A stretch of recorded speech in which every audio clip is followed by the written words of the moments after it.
Okay, so I've got a 2000 Chrysler Intrepid. It totally died on me 2 years ago, over 2 years ago. So I did a bunch of stuff 2 years ago, but now I'm just out here trying to find what's wrong with it still. So the things that I've done after it died was I checked the coils.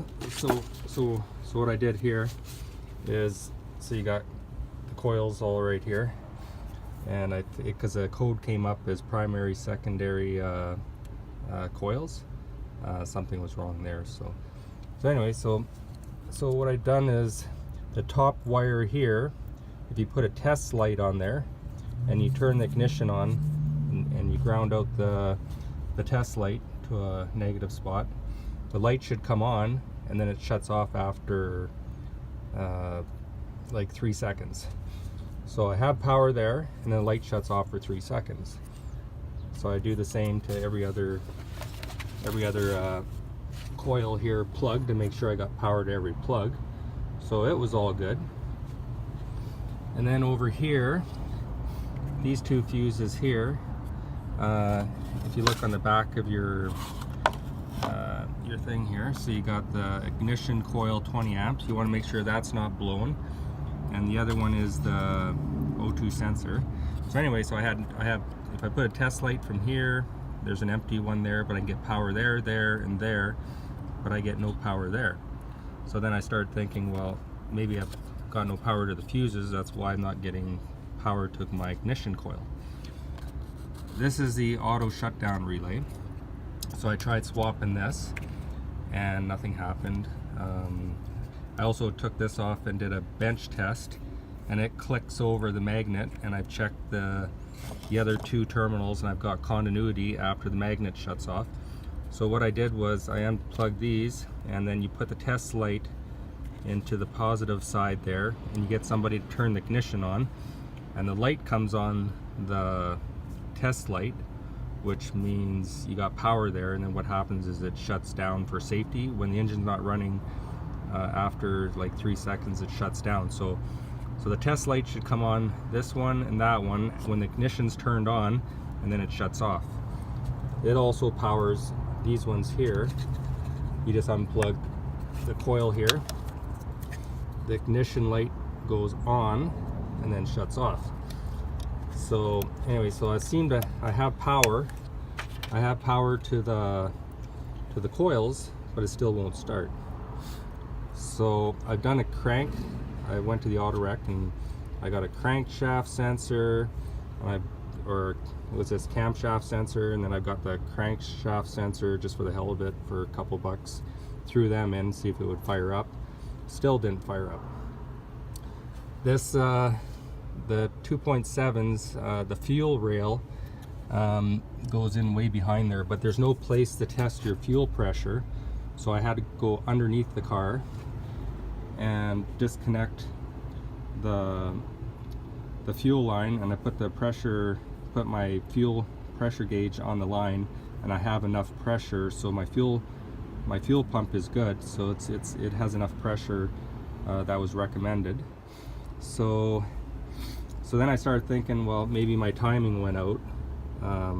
As one of my tensioners on the chain might have broke, and then I thought it might have went out of time, and it was, that was the problem, and there's going to be a big job ripping apart the front of the engine there.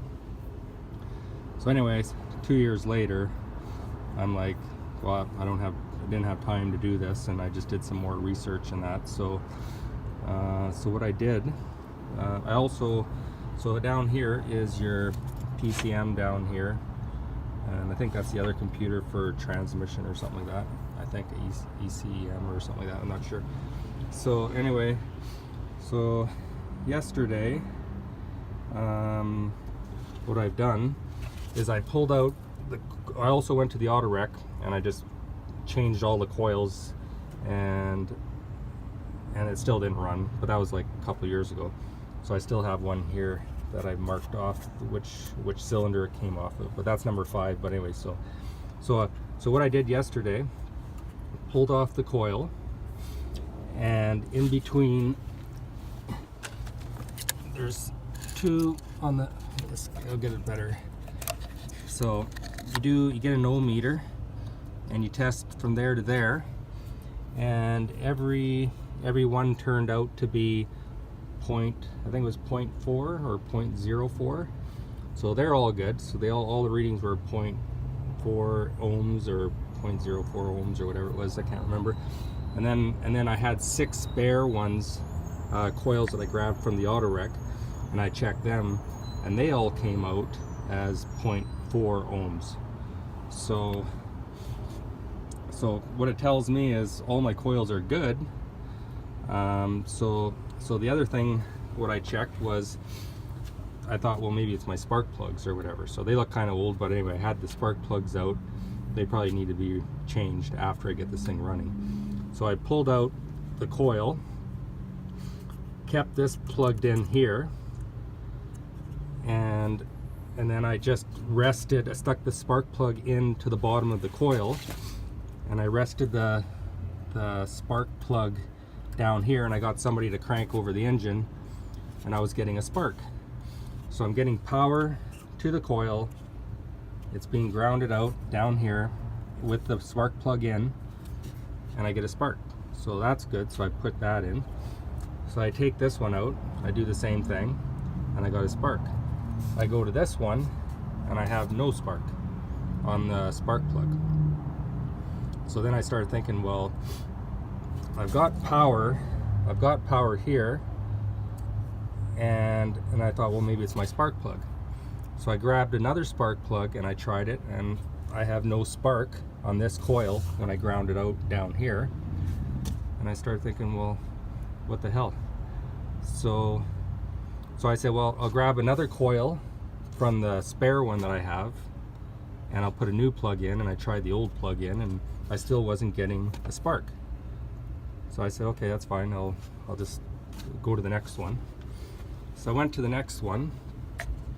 So this one here, I have a spark. This one here, I have a spark. And then I got to, I think it's number 6 cylinder here, and the same thing, I got no spark. But the funny thing was, also when I was testing these number 5 and number 6, I had a fuel coming out, spraying out, right? So the fuel injectors, like, you know, so obviously I've got no spark on number 6 and number 5, but I have fuel coming out, and it doesn't even want to run. It just goes, you know, it kind of makes a sputtering almost, because I think, well, the fuel injectors are not opening these ones, they're not giving spark to these ones, it's going to these ones first, so it just shut down. So my engine's just like dead, right?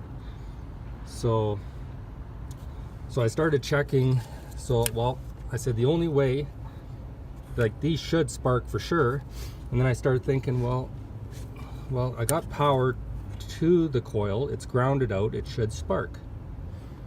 So I checked the color code. Remember, the top one's the green one on the top or whatever is power. With the test light, I'm getting power. So I started thinking, well, it's grounded, but this wire at the bottom is your ground, and it's not sending a signal back to the PCM. So I said, well, maybe those 2 wires are broken somewhere in the harness. And I was like, well, okay, that's going to be kind of tricky to do there. So I decided so I got out the book here. So this is so basically I checked the relays, are all good. The fuse right here, the 20 amp fuse is all good.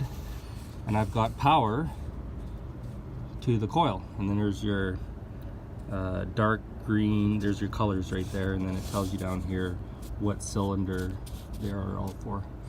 So now I'm going down to the power control module, and I'm not having number 5 and number 6, I'm not getting any spark. So I'm thinking, well, maybe I can trace the wire at the PCM power control module to make sure. Maybe I got to run a jumper wire and bypass the harness somewhere and give it tied in here somewhere and kind of give that power back to that coil. So we'll do a little test here. So let's go we'll check number 5. So number 5 is number 21. So if I actually got an ohm meter here and I put it to the settings so it makes the little noise there when, let's see what I can do here.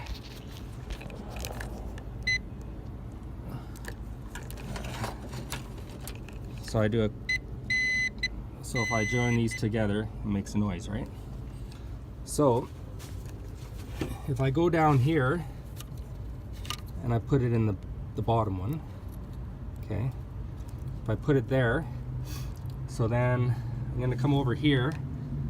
I'm not going to be able to hold the camera at the same time, but I'm going to just let you know. So I unplugged this from the PCM down here. There's 2 plugs. There's one here and there's one down here.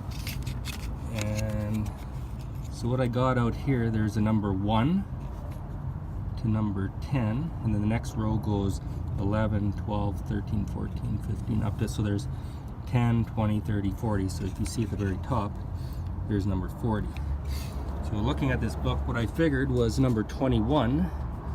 Number 5 is number 21. So see if I can do this. So basically there'll be 10, 20, so that should be 21. So if I hold that there, and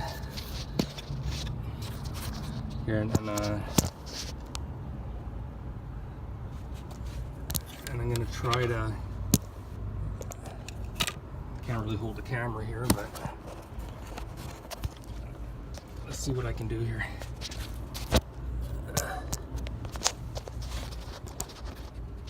Anyway, I can't really do it at the same time, but okay. So I'm going to put this one in the bottom one, and then I'm going to touch number 10, 20. So you hear the noise? Okay, so that means, so when I went from there, number 5 to number 21, it tells me that my wiring harness, I don't have a broken wire in my harness, so everything must be good up to this point. So, and I also checked with number 6, and it was, I believe, whatever number 6 was, if you look at it, was number 4. So then I tested it and it was all good. So what it's telling me is the PCM. So basically I'm not getting a ground, I'm not completing the circuit, I'm not getting a spark on those coils. So anyway, so what I have to do is I have to go and get another PCM and get it programmed, because it's not, there's a ground wire or something on that wire that's broken somewhere, that's not giving me the complete circuit so that those 2 coils will fire. So I hope that helps you out a little bit. Learned a little bit here by just taking my time and going through step by step and going through everything there. So now I'm gonna take the PCM, or I'm gonna go to the one below it, and I'm gonna chase the wire, the match, if there's a corresponding wire. There's different numbers on here, so I'll have to do a little more research and see if one of these wires go through the computer back to a ground, or maybe I just have a faulty ground wire on here, or the PCM, or I also had another Intrepid a long time ago and it broke down on me too, and it was something simple with a bad, well, you're not sure if this is the exact location for the grounds, but you know, sometimes they just get a bad ground somewhere or a broken wire and it just shuts down and it doesn't complete the circuit for the PCM. So that's one problem I had, and it was just a broken wire somewhere. It wasn't making a good connection, just had to wiggle it a little bit and kind of livened up the PCM there and made everything run again. So anyway, So if you're having problems with the firing in that, you can chase it back. That's one way of checking your coils, and wish I could do step by step, you know, so you could see the test light and everything, but I just kind of guided you through there. And if you get a book there, kind of gives you a little bit of wiring diagram. And the capacitors, if you ever want to, there's 2 capacitors, and I believe those are, there's,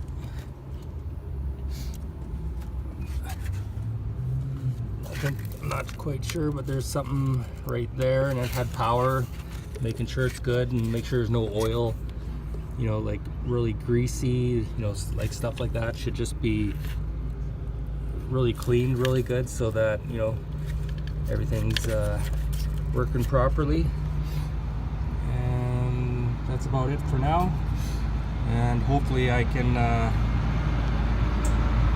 get this thing here running soon. Okay, thanks. Good luck.